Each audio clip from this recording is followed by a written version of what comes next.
When it comes to weight loss, most people don't even realize they might be chasing completely different goals under the same umbrella. Let's break it down. Aesthetic weight loss is all about improving how you look, toning your shape, sculpting muscle, and achieving greater confidence in front of the mirror. Think about the desire to fit into an outfit perfectly, or to see those defined lines on your ABS. On the other hand, therapeutic weight loss is a whole different ballgame. It's about protecting and improving your health, tackling serious concerns like obesity, diabetes, or even heart issues. And here's the kicker. The strategy you choose should depend entirely on which one you're working toward. Mixing these two approaches might leave you frustrated, feeling stuck between muscle loss and missed health improvements. But here's where it gets really interesting. Many people confuse these goals and end up sabotaging their results. For instance, someone pursuing therapeutic weight loss for long-term health might adopt a drastic, aesthetic-driven calorie deficit plan or an intense workout schedule. And sure, the scale might show some quick wins, but their metabolism and even muscle mass could take a serious hit. What happens then? That initial motivation crashes, progress stalls, and life falls back into old habits. Sounds familiar? Well, this is just the tip of the iceberg when it comes to why so many people make critical mistakes. Speaking of mistakes, let's dig into one of the most common ones that could actually be holding you back. Have you ever found yourself thinking, "It's fine if I eat this dessert, I'll just burn it off later"? If so, welcome to the club of bargaining with exercise. It's a trap many fall into, using workouts as a tool to negotiate their guilty pleasures. But here's the truth. Treating exercise like a calorie compensation plan is a surefire way to stall your progress. Imagine this, spending an hour on the treadmill to erase those extra fries, only to feel defeated when the scale refuses to budge. The problem is, this mindset ignores how the body actually works. Weight loss isn't about trading reps for cheat meals. It's about creating a sustainable balance that supports your goals. The real danger of this bargaining approach, it turns exercise into punishment rather than empowerment. You're sacrificing the joy of movement and its deeper benefits, like boosting your metabolism, preserving muscle mass, and improving mental health, for a fleeting sense of calorie control. The irony. Over time, this strategy can even backfire, leading to muscle degradation instead of growth and leaving you stuck in a vicious cycle of guilt and overexertion. So, how do you break free? Well, it starts by viewing workouts as a way to strengthen your body, not as damage control. And trust me, once you drop this bargaining mindset, you'll understand the bigger picture. Speaking of which, have you ever considered how this pattern ties into the mental stages of weight loss? Weight loss is often more of a mental marathon than a physical one. Wouldn't you agree? It comes with its own emotional roller coaster, what many describe as the 4 stages of agony. You think, this isn't that bad, or maybe you blame it on something temporary. But then comes anger, when frustration takes over, and that voice in your head says, "How did I let this happen?" The third step, bargaining, is where most people get stuck.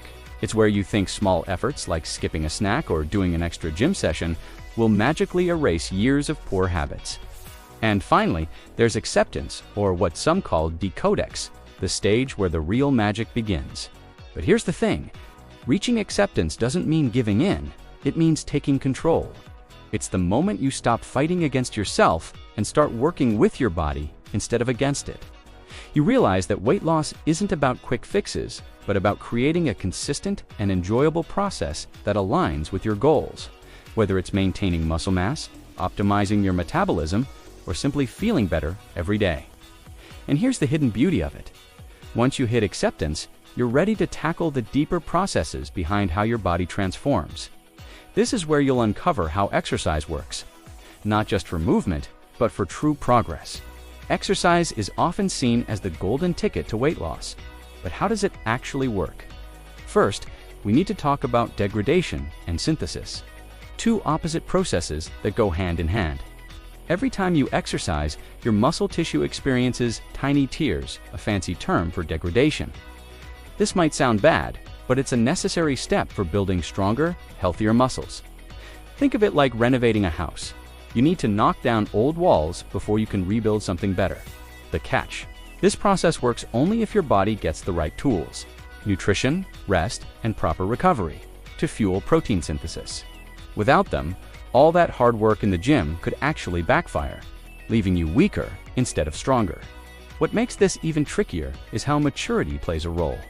By the time we hit our mid-30s or 40s, the body's ability to synthesize new muscles starts to slow down. In other words, hitting the gym isn't as simple as pushing harder. It's about being smarter. The key is balancing anabolic processes, building muscle with catabolic processes, breaking it down, especially as your metabolism shifts with age. But here's the kicker. Exercise alone doesn't guarantee results. It's just one piece of a bigger puzzle that includes proper nutrition, sufficient hydration, and good sleep. Can you imagine how much more effective your workouts would be if all these factors worked together? Wondering how age impacts your body's response to training? Here's a harsh reality. After your mid-30s, building muscle mass gets a lot tougher. Your body reaches its peak muscle maturity somewhere between the ages of 35 and 40, and after that, it starts to favor degradation over synthesis. This means that while your workouts might feel the same, your body won't rebuild muscle as quickly or efficiently. Picture trying to fill a bucket with a small hole in the bottom. It's slow, and without the right strategies, you'll lose more than you gain. But it's not all bad news. Knowing this limitation means you can adapt your training and focus on creating an effective balance between building and preserving muscle. It's all about smarter planning, not just harder workouts. For those who started exercising early, this decline might hit a little later. But the importance of a proper strategy remains. Strength training becomes non-negotiable, not just to build muscle, but to hold on to what you have, and recovery. That's no longer an option, it's a priority. Supportive nutrition, like boosting protein intake, and practices that optimize your metabolism, such as consistent stimulus from exercise, go a long way in holding back the clock. Sure, you might not have the same results you did in your 20s, but with a more strategic approach, you can still see progress and avoid that slow, frustrating muscle loss. Curious how to tackle this challenge? It starts by making every second of your workout count, which is why personalizing your training is the next big step. No two bodies are the same, and yet so many people follow cookie-cutter workout plans hoping for extraordinary results. Here's the truth. What works wonders for your friend or that fitness influencer may fail miserably for you. Each individual responds differently to exercise, depending on factors like age, fitness level, and even genetic potential for muscle synthesis. This is why personalizing your workouts isn't just recommended, it's essential. Let's say you've been doing the same routine for months, but the results seem to have plateaued. That's your body telling you it's time for a fresh approach, tailored to what you need at this specific stage of your journey. And this is where a trainer can become your secret weapon. A skilled professional doesn't just throw random exercises at you. They analyze your weaknesses, maximize your strengths, and adjust your plan as you progress. For instance, if you're struggling with recovery muscular, they might tweak your schedule or recommend nutritional improvements to close your catabolic window. Without this expertise, many people waste time repeating ineffective routines, or worse, risking overtraining. The key is variety, combined with precision, ensuring every workout is a strategic step forward. But how do exercise and nutrition actually work together in this equation? Did you know that your progress doesn't just start and end in the gym? The exercise itself is only half the battle. The other half happens at the dinner table.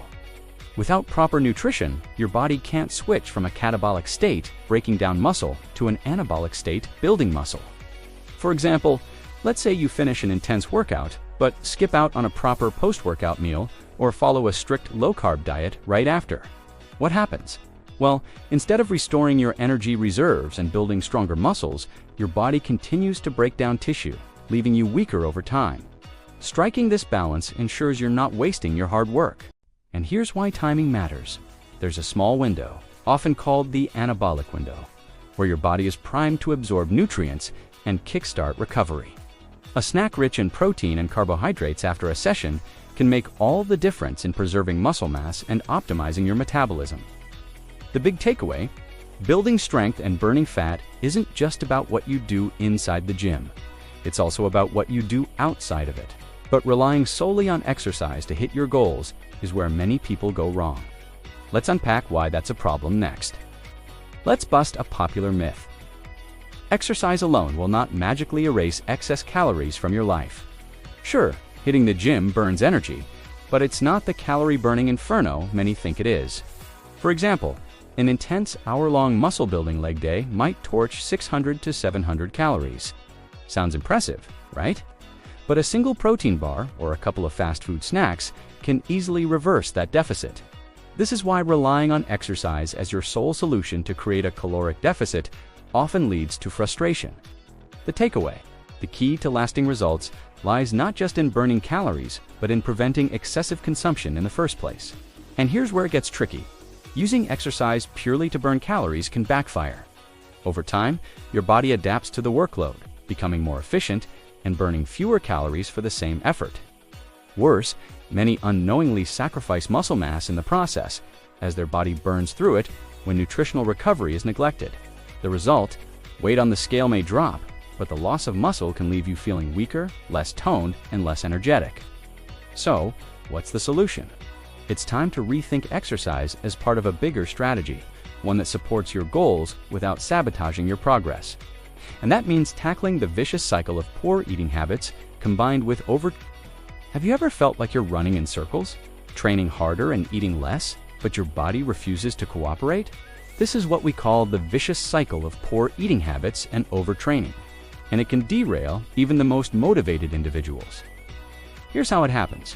Restrictive diets and caloric deficits might help you lose weight at first, but when paired with intense workouts, your body quickly gets caught in a state of muscle degradation, clinging to fat stores for survival. Instead of burning away stubborn subcutaneous fat, your body becomes efficient at holding onto it, while sacrificing precious muscle mass in the process. Over time, this leads to burnout, both physically and mentally. You feel exhausted, progress stalls, and frustration kicks in. And because so many people don't understand what's happening, they double down on the wrong approach, cutting even more calories or pushing through another extreme workout. But here's the thing, this cycle doesn't just stall your progress, it destroys it. To break free, you need to stop treating your metabolism like an enemy and start feeding it strategically. Balance is key, and it works hand in hand with smarter exercise planning. Speaking of which, how does your body actually use fat during workouts? Fat often gets a bad reputation. But here's the truth, it's not your enemy, it's a highly efficient fuel source. The key to unlocking fat as energy lies in understanding its nature. Unlike carbs, which provide quick bursts of energy, fat burns more slowly, making it ideal for sustained effort. This is why your body leans on fat stores during steady activities like long walks or moderate-paced aerobic exercise. For instance, while jogging a few miles, your body primarily targets subcutaneous fat, the layer right under your skin, depending on factors like hormones or stress-related cortisol levels. But let's not forget the other big player, visceral fat, the stubborn kind that wraps around your organs. This type of fat is harder to burn but responds exceptionally well to resistance training like bodybuilding. By increasing your lean muscle mass, you naturally boost your metabolic capacity, helping your body burn fat even while at rest. Think of it like upgrading your car engine to run more efficiently. Combining aerobic training with strength exercises creates a powerful duo for attacking fat from all angles. Now, what really matters is understanding how exercise acts as a metabolic stimulator overall. Many people fall into the trap of thinking exercise is all about burning calories. But here's the game-changing perspective. Its real power lies in being a metabolic stimulator. When you exercise, especially through resistance training like bodybuilding, your muscles act as metabolic engines that continue working long after you leave the gym. This is known as the afterburn effect, where your body burns more calories at rest while repairing those microtears in your muscles. And if done right, progressive training doesn't just help you burn fat. It builds a foundation of muscle mass that improves your body's long-term energy efficiency. Here's the kicker though. Your body thrives on progression, not abrupt all-or-nothing efforts. Overdoing it can lead to hypertraining, where recovery muscular is compromised, and your metabolism actually slows to conserve energy. That's why the key isn't to train harder, but smarter, embracing slow and steady increases that challenge your body without overwhelming it. Think of it like leveling up in a game. Each session builds on the last, creating sustainable results. Once you understand this balance, you'll see why using exercise as a progressive tool is critical. But there's more. When used correctly, exercise works like a daily habit. One of the biggest mistakes people make is thinking of exercise as a one-time event, a sudden burst of effort to fix a problem, but true progress comes when exercise becomes a habit, seamlessly integrated into your daily life. Think of it like brushing your teeth. It's not something you do once and expect lasting results. It's the consistent daily effort that brings long-term benefits, not just for your body fat percentage, but for your muscle mass, metabolism, and mental well-being. When you treat exercise as a habit, it becomes sustainable. Instead of focusing on extreme workouts that burn you out, you aim for routines that are manageable and enjoyable, increasing the likelihood that you'll stay consistent. And the best part, over time, your body and mind adapt, and what once felt like a daunting task becomes second nature. This is where true transformation happens, not through one heroic session at the gym, but through the accumulation of countless small, meaningful steps forward. Ready to shift your mindset? The first step is building a structure that works for you, combining personalized training with enough variety to keep things fresh and exciting. What's more, once exercise becomes a habit, you're better equipped to tackle another crucial element of the equation: recovery. Recovery is often overlooked, yet it's just as important as the workout itself. Why? Because progress doesn't happen during exercise. It happens when your body repairs and rebuilds afterward. Think of recovery as the glue that holds your fitness plan together. Without it, your muscles can't repair micro tears caused by training, your metabolism doesn't optimize, and your chances of burnout skyrocket. Simply put, skipping recovery is like trying to drive your car without refueling.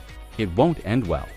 Good recovery involves three main pillars: sleep, nutrition, and active rest. Sleep, for instance, is when your body produces growth hormones critical for muscle repair. Without enough quality rest, even the best workout routine can't yield maximum results. Pair that with proper nutrition, like adequate protein and hydration, and you're creating the perfect environment for recovery, muscular and improved performance. Finally, active recovery, like stretching or light exercise, keeps blood flowing and prevents soreness, ensuring you're ready to hit your next session. Here's the kicker: rest days aren't a sign of weakness. They're a strategy. Incorporate them wisely, and you'll be stronger, not just physically, but mentally too. Want to know how emotions and mindset play into this process? Exercise isn't just a physical journey, it's a mental and emotional one too. In fact, your mindset can make or break your progress. Have you ever noticed how hard it is to stick to a workout when you're feeling stressed, unmotivated, or overwhelmed? That's because your mental and emotional state directly impacts your consistency and, ultimately, your results. But here's the good news. Fitness doesn't just shape your body, it also transforms your mind. When you exercise, your brain releases endorphins, hormones that boost mood and reduce stress. It's no wonder people describe it as a natural antidepressant. Beyond biology, working out also builds emotional resilience. It teaches you discipline, patience, and the value of delayed gratification, qualities that often spill over into other areas of life. Think of it as a domino effect. The confidence you gain from lifting weights or hitting a personal best fuels positive habits elsewhere. Even so, it's important to approach fitness with self-compassion. It's okay to have off days or skip a workout if you're mentally drained. The goal is progress, not perfection. By learning to listen to your body and mind, you can create a long-term, sustainable relationship with exercise and enjoy every step of the journey. Ready to tie everything together? Fitness isn't about quick fixes or shortcuts. It's about building a lifestyle that works for you. Across all the topics we've explored, one thing stands out. Balance is the key to success. Whether it's balancing exercise and recovery, finding harmony between nutrition and training, or embracing both the mental and physical aspects of health, the goal is to create something sustainable, adaptable, and enjoyable. By understanding your body's needs and limitations, like the natural decline in muscle mass or the importance of recovery, you can take a smarter, more strategic approach to your goals. Personalization is the foundation here. It's not about finding the perfect method, it's about finding the right method for you. And with commitment, patience, and a willingness to learn, you'll be amazed at what you can achieve. In the end, fitness isn't just about looking good, it's about feeling strong, confident, and healthy in every aspect of your life. So, take the lessons from each step of this journey and make them your own. Because when you combine consistency, strategy, and a positive mindset, the results will follow. both inside and outside the gym. Now that you have all the tools and knowledge needed to transform your health and achieve your goals, it's time to take action. Remember, the balance between exercise, nutrition, recovery, and taking care of your mind is the key to building sustainable and long-lasting progress. So, where should you start? Set a clear goal, create a plan that fits into your routine, and remember that small, consistent steps always outperform big, sporadic efforts. Don't wait for tomorrow or the perfect Monday. The best time to start is now. If you need professional support, reach out to a coach, a nutritionist, or a community that shares your vision. Track your progress, celebrate your achievements, and most importantly, never give up. You already have everything you need to become the best version of yourself. Move, decide, and start. Your future begins with the first step you take today.